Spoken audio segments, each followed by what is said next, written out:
যদি একটা ইসলামিক রাষ্ট্র ব্যবস্থা আমাদের মাথার উপরে আসে বা একটা ইসলামপন্থী গভর্নমেন্ট আমাদের মাথার উপরে আসে, তাহলে আমরা কি কি সুবিধা পাইতে পারি?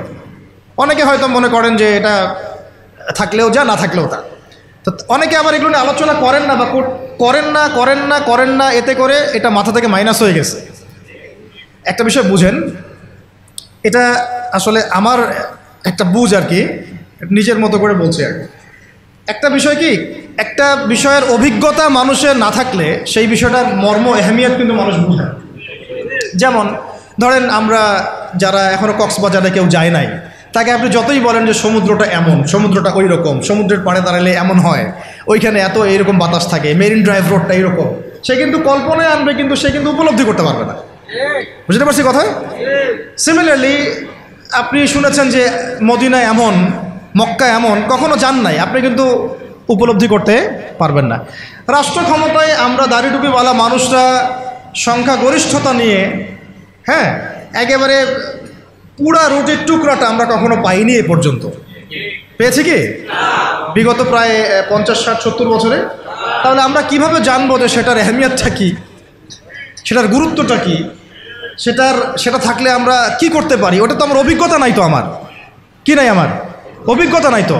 কিন্তু দেখেন সেকুলারদেরকে দেখেন, এই ডেমোক্রেটিক সিস্টেমে যারা আছে তাদেরকে দেখেন, তারা কেউ 5 বছর থাকছে, কেউ 10 বছর থাকছে, কেউ 15 বছর থাকছে, তারা বুঝেছে যে তার মজাটা কী এবং সেটা থাকলে সে কী করতে পারবে। তারা তো কেউ আল্লাহর বিধানের জন্য সেখানে যায় নাই। কেউ গিয়েছে ধরেন যে 10 বছর লুটপাট করেছে, জুলুম করেছে, দুর্নীতি করেছে, বিদেশে টাকা পাচার করেছে, যে মেয়েটাকে পছন্দ হয়েছে উঠাই নিয়ে আসছে, ঠিক আছে, ধর্ষণের সেঞ্চুরি করছে, ওই ক্ষমতা কাজে লাগায় সে হল দখল করছে, জমি দখল করছে, ব্যাংক দখল করছে, কোম্পানি দখল করছে, সে ওই মজাটা বুঝছে আর কি, ক্ষমতার মজা কি, ওর অর্থে মজা বললাম আর কি, ঠিক আছে। সে বুঝতে পারছে যে হ্যাঁ, ক্ষমতা থাকলে আমার এই জিনিসগুলো আমি তো পাবো। এই জন্য দেখেন, 1000 মাইর খাইলেও, 1000বার মাইর খাইলেও, নেতাকর্মী জীবন দিলেও সে ওই রাজনীতি থেকে সরে যায় না, তাই না? 10 বছর মাইর খায়, আবার আসে না, আমাকে চাইতে হবে, কারণ ওখানে কি মজা আমি তো জানি, ওইটা যদি একবার পাই তাহলে আমি আবার এইগুলা পাবো, তাই না বিষয়টা? তো ওদের একটা উদাহরণ দিয়ে বোঝালাম। এই জন্য দেখেন, তারা তাদের এই রাজনৈতিক মুভমেন্ট থেকে কখনো সরে যায় না। সরে যায় কখনো? যায়নি, যায় না, যাবেও না, কারণ তারা ওর অভিজ্ঞতা অর্জন করেছে, তারা ওর মজাটা বুঝেছে। কিন্তু আমরা কখনো ওখানে গিয়ে আল্লাহর বিধান কি কায়েম করতে পেরেছি? আমরা তো ওখানে গিয়ে ন্যায় বিচার, ইনসাফ, হ্যাঁ, তারপরে আপনার আল্লাহর বিধান, শরিয়া আইন, তারপরে হুদুদ, কিসাস, এই যে বিষয়গুলো আমরা তো বাস্তবায়ন করতে পারি নাই। আমাদের ওই অভিজ্ঞতাটা নাই, তো এই কারণে আমাদের মধ্য থেকে আলোচনা উঠে গেছে আস্তে আস্তে, খুব কম, লিমিটেড।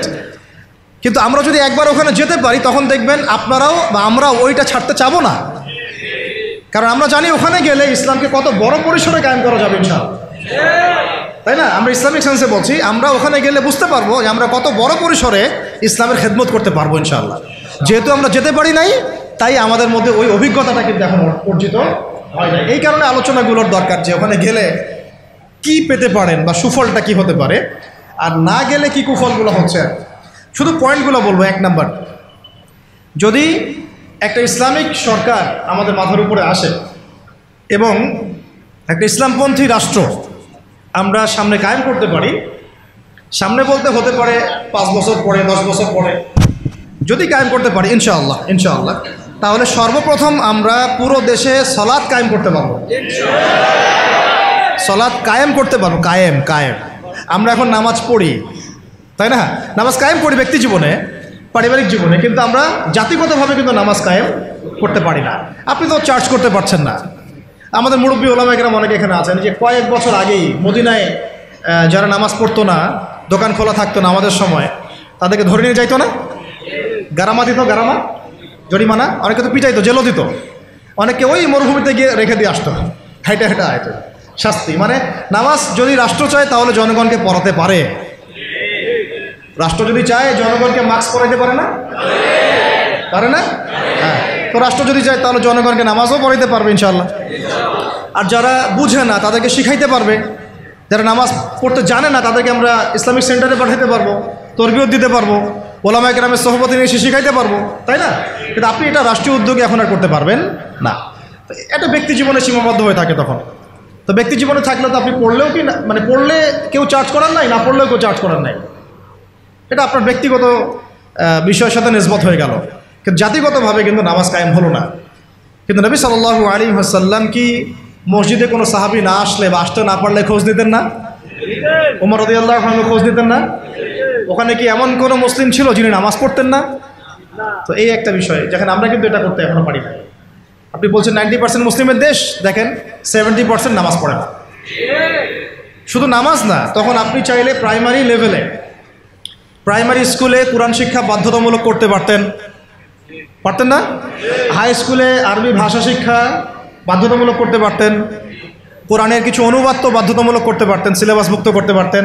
অনার্স লেভেলে গিয়ে আমাদের এই ভাইরা তখন কোরআনের তাফসীর করতে পারতো, তর্জমা করতে পারতো, হাদিসের এরাব দিতে পারতো, এবারত পড়তে পারতো। তারা কি পারে? 95%ই পারে। মাস্টার্স লেভেলে গিয়ে তারা ইফতা দেওয়ার মতো যোগ্যতা হয়তো অর্জন করতে পারতো। আরও অনেক কিছু করা সম্ভব ছিল, কিন্তু এটা আপনি আর রাষ্ট্রীয়ভাবে এখন করতে পারছেন না। তাহলে একটা বিষয় হচ্ছে, দেখুন এক্সাম্পলটা বুঝেন, এখানে তো অনেক ফ্যাক্টরি আছে না আপনাদের এখানে? এটা দেখে মনে পড়লো আর কি উদাহরণটা, যে দেখেন ধরেন আমি একটা চাদর পরেছি, এটা ধার করছি আর কি, এটা আমার না। ধরেন আমি একটা চাদর পরেছি, এখন এই চাদরটা ধরেন যে এক ভাই হাতে সেলাই করছে, 10 জন মিলে হাতে সেলাই করছে, 10টা চাদর উৎপন্ন হচ্ছে, আর এখানে একটা চাদর তৈরির ফ্যাক্টরি আছে। উৎপাদন কার বেশি হবে? ইসলামিক রাষ্ট্র হচ্ছে একটা ফ্যাক্টরির মতো কাজ করবে, যা ইসলাম আরও অনেক বেশি ছড়াই দিতে পারবে, যেটা ব্যক্তিগতভাবে অতটা সম্ভব হয়ে ওঠে না। দাওয়াতের মাধ্যমে হয়, দাওয়াতের মাধ্যমে ব্যক্তিগত ইসলাম হয়, মানুষ ফিরে আসে, কিন্তু বড় পরিসরে ইসলাম কায়েম হয় না। বরং আমরা ইসলাহের যত মেহনত করি, ওরা ওদের শয়তানি শক্তি দিয়ে ওইটাকে আবার নস্যাৎ করার চেষ্টা করে, তাই না? আমরা ইসলাহ করে মানুষকে আল্লাহর পথে ডাকার চেষ্টা করি, ওরা গান বাজায় দিল, কনসার্ট করাই দিল, পর্নোগ্রাফি চালু করে দিল, মেয়ে নাচাই দিল, আল্লাহ বিরুদ্ধে আইন 4টা-5টা চালু করে দিল, বাস আপনার মেহনতের উপর পানি পড়ে গেল, তাই না বিষয়টা? অথচ যদি আমরা একটা ইসলামিক স্টেটের দিকে যেতে পারতাম, ইসলামিক রাষ্ট্র ব্যবস্থার দিকে, তাহলে ওই ক্ষমতা আমাদের হাতে থাকতো যে তারা উপরের লেভেল থেকে ইসলাম বিরোধী কোনো শক্তিকে মানে আমাদের উপর চাপিয়ে দিতে পারত না। 1 নম্বর হচ্ছে আমরা নামাজ প্রতিষ্ঠা করতে পারতাম জাতিগতভাবে, যেটা আমরা এখন পারছি না। 2, আমরা যাকাত কায়েম করতে পারতাম, যাকাত প্রতিষ্ঠা করতে পারতাম রাষ্ট্রীয়ভাবে। এটা মুসলিমদের জন্য বলছি, নামাজ এবং যাকাতের বিষয়গুলো। অমুসলিমদেরকে নিয়ে তো আমাদের এখন এভাবে ফিকির নাই। তারা আমাদের রাষ্ট্রে থাকবে, আমরা সহ অবস্থান করব, আমরা তাদের ধর্ম পালনে কোনো বাধা দিব না, আবার আমরা তাদের ধর্ম পালনের অংশও হব না। মানে না আমি মূর্তি ভাঙতে যাব, আর না আমি মূর্তি পাহারা দিব, আর না আমি মূর্তি গড়ে দিব। তারা লাকুম দীনুকুম ওয়ালিয়া দিন, তোমাদের দিন তোমরা পালন করো, আমাদের দিন আমরা পালন করব। এবং তোমরা আমাদেরকে জিজিয়া দিবা। কি দিবা? এই জিজিয়া কেন দিতে হবে? কারণ এই জিজিয়ার বিনিময়ে আমরা তাদের জান, মাল, সম্পদ, সন্তান সব কিছু নিরাপত্তার দায়িত্ব নেব, যেটা মদিনা রাষ্ট্রে ছিল। এটাকে বলা হয় যে তারা ইসলামিক রাষ্ট্রের মধ্যে আমাদের জিম্মায় থাকে, আমাদের জিম্মায় থাকে। ওই জিম্মা শব্দও তো এরা বুঝে না, এরা মনে করে জিম্মা মানে মনে হয় জিম্মি, পরিবার, আমার পরিবার। আপনি আমাকে জিজিয়া দিবেন, আপনার পুরো জান, মাল, ইজ্জত, পরিবারের দায়িত্ব আমাদের। কেউ আপনাদের দিকে বাঁকা চোখে তাকাইতে পারবে। যদি তাকাইতে আসে কোনো মুসলমানও যদি আপনার উপর জুলুম করতে আসে, আমরা ওই মুসলমানের হাত কেটে ফেলে দেব যখন আপনার উপর জুলুম হবে। তখন যদি আপনি মাজলুম হন আর মুসলিম জালেম হয়, তাহলে আমরা তার বিরুদ্ধে ব্যবস্থা নেব। এটা হচ্ছে জিম্মাদারি। তো এরা দেখলাম যে এতটুকু বোঝে না। আমাদের একটা স্ট্যাটাস নিয়ে দেখলাম ভারতীয় একটা মিডিয়া এইসব অপপ্রচার চালাইছে আর কি, যে উনি বলছে যে অমুসলিমদেরকে জিম্মায় নিয়ে চলে আসবে। আরে ভাই, জিম্মা তো ভালো শব্দ। জিম্মা এত বড় শব্দ যে মানে আমার সন্তান যদি আপনার বিরুদ্ধে অন্যায় করে, আমি আমার নিজের হাতে সন্তানকে শাস্তি দিব, এটা হলো জিম্মা। যাই হোক, এটা তারা বুঝে না। এটা তাদের জন্যে না, এই সালাত এবং যাকাতের বিষয়টা কাদের জন্য না? মুসলিমদের জন্য। অমুসলিমদের জন্য এটা নয়। আমরা তাদেরকে দাওয়াত দিব। কি করব? তাদেরকে দাওয়াত দিব। যাকাত প্রতিষ্ঠা করা সম্ভব কিভাবে? আমরা রাষ্ট্রীয়ভাবে, যে রাষ্ট্রীয়ভাবে আমাদের যাদের নেশাব পরিমাণ সম্পদ হয়েছে, একেবারে তালিকাভুক্ত করে, শুমারি করে, একটা প্রশাসনের বাহিনীকে লাগিয়ে দিয়ে এটাকে আমরা মানে উত্তোলন করতে পারি কি না? নবী সাল্লাল্লাহু আলাইহি ওয়াসাল্লাম করেছিলেন কি না? আবু বকর সিদ্দিক, ইবনুল খাত্তাব বিন আফফান, উসমান বিন আফফান, আলী ইবনে আবি তালেব, তারা করেন নাই? তখন কি এই যাকাতের অর্থগুলো গরিব মানুষের কাছে সমানভাবে বন্টন করা হয় নাই? যাকাতের 8টা খাতে। এবং তখন কি সমাজের মধ্যে গরিব মানুষের সংখ্যা বেশি ছিল না কম? একজনও খুঁজে পাওয়া যায় তো? ওয়াল্লাহি এখনও যদি আমরা যাকাত ভিত্তিক অর্থ ব্যবস্থা চালু করতে পারতাম তাহলে আমাদের সমাজেও কোনো গরিব মানুষ থাকতো না। আপনাদের যত ওই কমিউনিজমের মতবাদ আছে, আর ওই পুঁজিবাদ আছে, আর এই সমাজতন্ত্র আছে, হ্যাঁ, আর এই যে আরও যত মতবাদগুলো আছে, ওয়ার্ল্ড ব্যাংকের, IMF-এর, হ্যাঁ, ফেডারেল রিজার্ভ ব্যাংকের, এই সমস্ত মতবাদগুলোই ফেল করছে। মানবতার কল্যাণে তারা কিছুই করতে পারে না।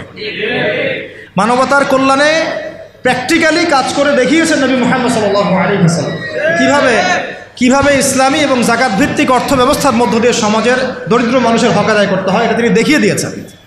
আপনারা সেটার কিছুই করতে পারেন না, খালি এসব গদবাধা আমাদেরকে ইকোনমিক্সের বই পড়াইছেন। ইকোনমিক্সের কি করছেন? বই পড়াইছেন। আর ইকোনমিক্সের পড়া এত জরুরি এই যুগে, ইসলামিক ইকোনমিক্স, না হলে যে আমাদেরকে কিভাবে তারা সুদখোর বানাচ্ছে আপনি চিন্তাও করতে পারবেন না।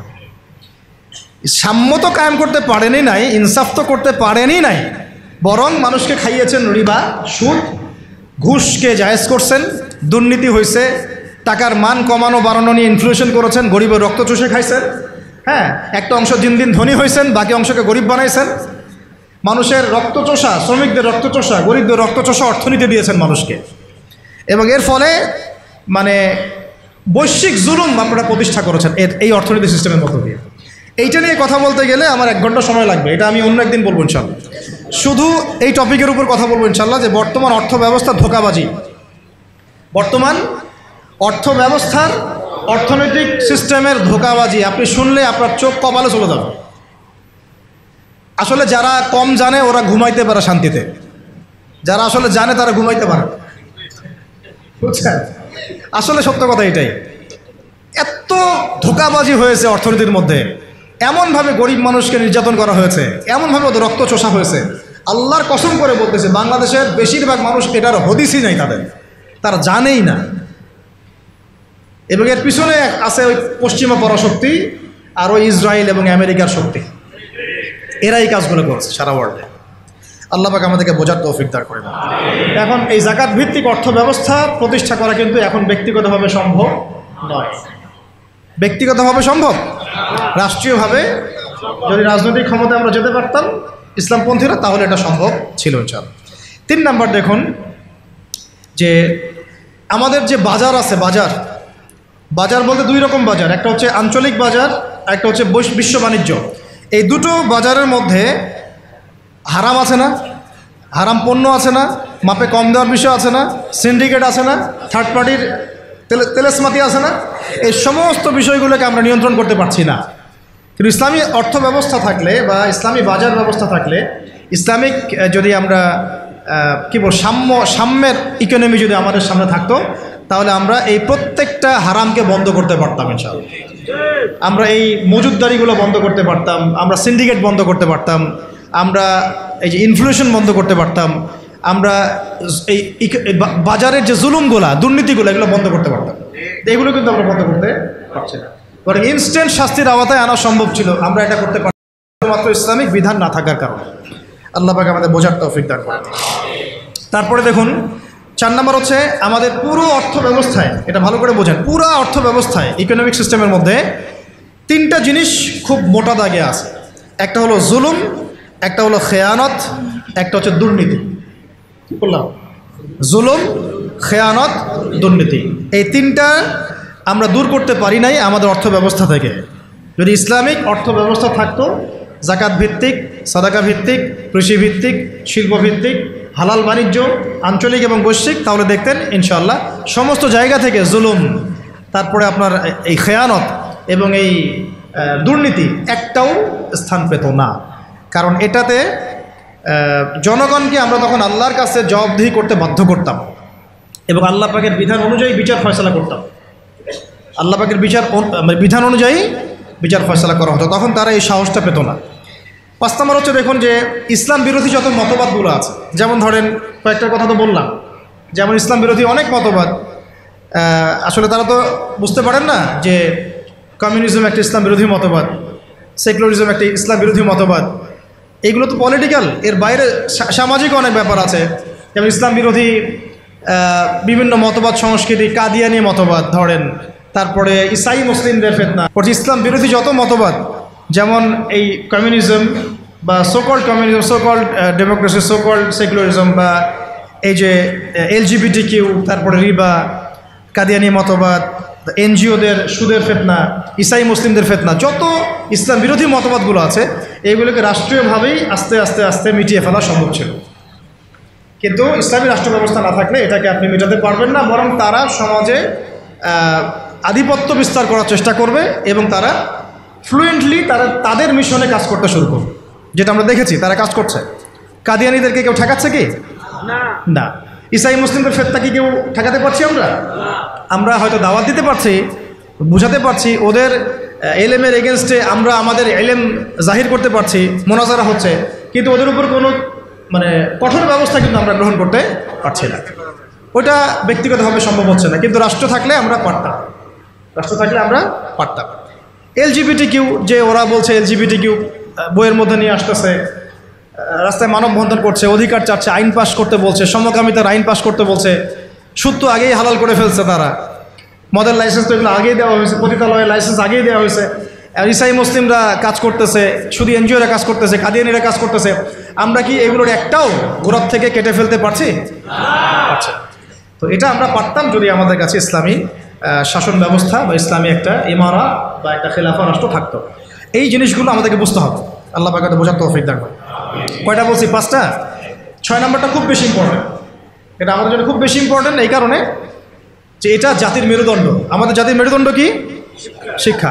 এখন আসেন একটু পিছনে ফিরে তাকান, বিগত 30, 40, 50 বছরে, বিগত 30 থেকে 40 বা 50 বছরে জাতীয় শিক্ষা ব্যবস্থার মধ্যে ইসলাম কতটুকু আছে আর কতটুকু নাই? আদৌ কি আছে? জাতীয় শিক্ষা ব্যবস্থা, আমি কিন্তু মাদ্রাসা শিক্ষার কথা বলছি না। আচ্ছা, মাদ্রাসা শিক্ষা ব্যবস্থা প্রণয়ন করতে হলো কেন? কারণ জাতীয় শিক্ষা ব্যবস্থার মধ্যে ইসলাম নাই, তাই। মাদ্রাসাগুলো না থাকলে তো ইসলাম মিটাই ফেলতো তারা। মাদ্রাসাগুলো না থাকলে কি করতো? ইসলাম মিটাই ফেলতো। তো মাদ্রাসার খেদমত তো একটা সুরত। আমার দেশের 80%, 90% মানুষ মুসলিম, কোটি কোটি ছেলে মেয়ে স্কুলে পড়াশোনা করে, কলেজে পড়াশোনা করে, ইউনিভার্সিটিতে পড়াশোনা করে। আচ্ছা, তাদের কি মৌলিক অধিকার না যে তারা প্রাইমারি স্কুলে কোরআন শিখবে, হাই স্কুলে তারা অন্তত আরবিটা শিখবে, ফরজে আইনের জ্ঞান জানবে, হাদিস শিখবে, সিরাত শিখবে, কোরআন অনুবাদ করতে পারবে বা কোরআনের তাফসীর করতে পারবে, অথবা তারা ফিকহ বা উসুলের জ্ঞানগুলো অর্জন করবে, মুফতি হবে, মুহাদ্দিস হবে, মুফাসসির হবে। এই অধিকার কি আমাদের এই কোটি কোটি ছেলের নাই, মেয়েদের নাই? আমরা শিক্ষাকে একদম সেকুলার করে ফেলছি। শিক্ষা ব্যবস্থার মধ্যে ইসলাম আনা যাবে না, ঠিক যেমন রাষ্ট্র ব্যবস্থার মধ্যে ইসলাম আনা যাবে না, অর্থনীতির মধ্যে ইসলাম আনা যাবে না, ঠিক ওই রকমই শিক্ষা ব্যবস্থার মধ্যেও ইসলাম আনা যাবে না। এই কনসেপ্টেই আমরা আমাদের জাতিকে দীর্ঘদিন যুগের পর যুগ অন্ধকারে ডাকছি। এই জন্য দেখা যায় একজন এমপি সাহেব কোরআন তেলাওয়াত করতে পারে না, একজন BCS ক্যাডার সূরা ফাতিহা পড়তে পারে না, একজন বুদ্ধিজীবী টকশো ফাটাই ফেলতেছে, একদম টকশো থেকে একদম কি একটা অবস্থা, টেবিল থাপড়ায় থাপড়ায় কথা বলছে, কিন্তু এদিকে সে ওযুর ফরজ বলতে পারে না। হ্যাঁ, এইভাবে আমরা আমাদের সমাজটাকে একদম ধ্বংস করে ফেলছি। এই জায়গায় কথা বলতে গেলে আমি একটু উত্তেজিত হয়ে পড়ি। আমরা আমাদের সমাজের শিক্ষাটাকে একদম ধ্বংস করে ফেলছি, একেবারে ধ্বংস করে ফেলছি। আমাদের আর্মি অফিসারদের কি এই অধিকার ছিল না যে তারা কোরআনে হাফেজ হবেন, তারা মুহাদ্দিস হতে পারবেন, মুফতি হতে পারবেন? হ্যাঁ, নবী সাল্লাল্লাহু আলাইহি ওয়াসাল্লামের যুগে যারা ফ্রন্টলাইন সোলজার, ফ্রন্টলাইন মুজাহিদ, তারা কি মুফতি ছিলেন না? মুহাদ্দিস ছিলেন না? কারি ছিলেন না? হাফেজ ছিলেন না? তাহলে আমাদের তো তারা ফ্রন্টলাইন যোদ্ধা। তাদের মধ্যে কয়জন হাফেজ, কয়জন আলেম, কয়জন কারি, কয়জন মুফতি, কয়জন মুহাদ্দিস? অথচ তাদেরকে এগুলো শিখতে দেওয়া হয় নাই। কারণ তারা এগুলো শিখে যদি আবার আল্লাহর পথে ফিরে আসে, তারাই যদি আবার ইসলামী রাষ্ট্রের কথা বলে। র্যাবের ভাইদের অধিকার ছিল না? পুলিশের ভাইদের অধিকার ছিল না? আমাদের বিজিবির ভাইদের অধিকার নাই? সবার অধিকার ছিল। বুদ্ধিজীবীদের, আমাদের ব্যবসায়ীদের, আমাদের যে আওয়াম জনগণ যারা, সবার অধিকার ছিল না? এই যে তোমরা যারা জেনারেল লাইন স্টুডেন্ট, তোমাদের অধিকার ছিল না? শিখতে দেওয়া হয় নাই। কিন্তু আমরা তাদেরকে মেসেজ দিতে চাই যে আপনাদের এটা শেখার পূর্ণ অধিকার আছে, এবং আপনারা যদি এগুলো শিখে আল্লাহকে চিনতে শিখেন, রাসূলকে চিনতে শিখেন, এবং ইসলামিক রাষ্ট্রের গুরুত্ব তাৎপর্য বুঝতে শিখেন, আল্লাহ পাক আপনাদেরকে এই যুগের খালিদ আর ওমর বানাই দেবে ইনশাআল্লাহ। এবং আপনারাই ইনশাআল্লাহ আজ হোক আর কাল হোক আপনারাই বলবেন যে এই রাষ্ট্রটা যেন ইসলামী রাষ্ট্র হয়। যখন আপনারা দেখতে থাকবেন, বুঝতে থাকবেন যে হ্যাঁ কত জুলুমের শিকার হচ্ছি আমরা, আর ইসলামী রাষ্ট্র না থাকার কারণে আমরা কিভাবে বঞ্চিত হয়েছি, বৈষম্যের শিকার হয়েছে, তখন আপনারা নিজেরাই ইনশাআল্লাহ তাআলা দাওয়াত এবং জিহাদের মধ্য দিয়ে এই বাংলার মধ্যেই আপনারা ইসলামী রাষ্ট্র কায়েম করবেন ইনশাআল্লাহ। আমরা দোয়া করি যেন আমাদের এই ভাইদেরকে আল্লাহ হেদায়েত দান করেন। ঠিক আছে? এখন এই শিক্ষা ব্যবস্থার সংস্কার ব্যক্তিগতভাবে কি সম্ভব? ব্যক্তিগতভাবে আপনি হয়তো একটা স্কুল করলেন, ওই যে আমি বললাম যে আমি একটা প্রতিষ্ঠান করেছি, আপনি একটা মাদ্রাসা করেছেন, উনি একটা মক্তব করেছেন, উনি একটা স্কুল করেছেন, কলেজ করেছেন, এই পর্যায়ে পৌঁছতে থাকবেন। তারপরেও এখানে তো কিছুটা খেদমত করার সুযোগ আমাদের আছে, বাকি ক্ষেত্রগুলো তো একেবারেই বন্ধ করে দিয়েছে, তাই না? আর একটু ভেবে দেখেন, একটু চোখ বন্ধ করে ভেবে দেখেন, যদি ইসলামী রাষ্ট্র ব্যবস্থা থাকতো, ইসলামিক গভর্নমেন্ট থাকতো, তাহলে কত চমৎকার শিক্ষা ব্যবস্থা থাকতো, কত চমৎকার হতো প্রাইমারি স্কুলগুলো। প্রত্যেকটা প্রাইমারি স্কুল হয়ে যেত একটা মাদ্রাসার মতো, কত সুন্দর হতো আমাদের হাই স্কুলগুলো, আমাদের ইউনিভার্সিটিগুলো। থাকতো না কোনো ফ্রি মিক্সিং, থাকতো না কোনো নারী পুরুষের অবাধ মেলামেশা, থাকতো না কোনো অপরাজনীতি, থাকতো না কোনো জুলুম, আবরারকে এভাবে পিটায় হত্যা করার সুযোগ হতো না কারো। হ্যাঁ, হতো? থাকতো না কোনো, আর কি বলবো, হ্যাঁ, বেপরদামি, বেহায়ামি, এগুলো থাকতো না। তো আল্লাহ পাক আমাদেরকে ইসলামী শিক্ষা ব্যবস্থার দিকে, জাতিকে নিয়ে যাওয়ার তৌফিক দান করবেন।